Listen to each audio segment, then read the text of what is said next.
الاكله دي من احلى الاكلات اللي ممكن تاكليها واسهلهم كمان.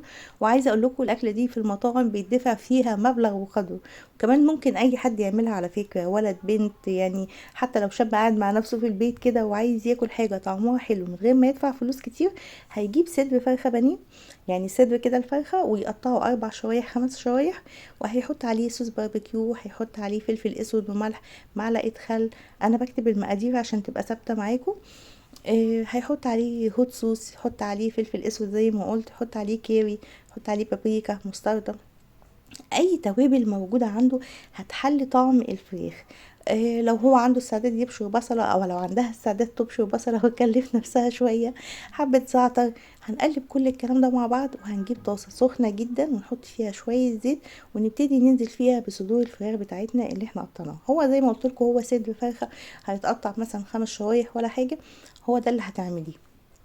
الفكرة بقى ان هو ممكن يتقدم بكذا طريقة. احنا هنسيب الفراخ بتاعتنا تاخد الصدمة من على الوش ده، ونقلبها بعد كده على الوش التاني. في الوقت ده انا يا اما عندي رز يكون بايت ابيض عادي، عندي مكرونة بالصلصة، عندي مكرونة مسلوقة حتى.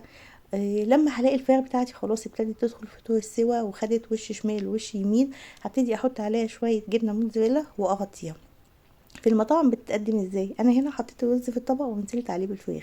في المطاعم هما بيطلعوا الفراخ ويبتدوا يحطوا الرز او المكرونه جوه الطاجن نفسه اللي كانت الفراخ بتتعمل فيه، وبعد كده يحطوا الفراخ، وبعد كده يحطوا على وشها الجبنه الموتزاريلا، ويسيبوها تسيح في الفرن شويه وتتقدم. بيبقى الطاجن سخن كده والحاجات فيه سخنه ومبكبكه والجبنه سايحه وجميله.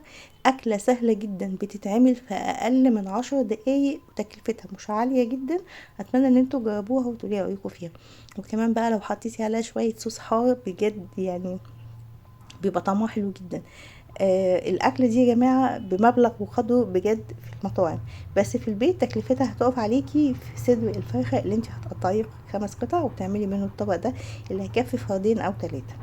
لو الفيديو عجبكم متنسونيش بقى في متابعة ولايك واشتراك معايا.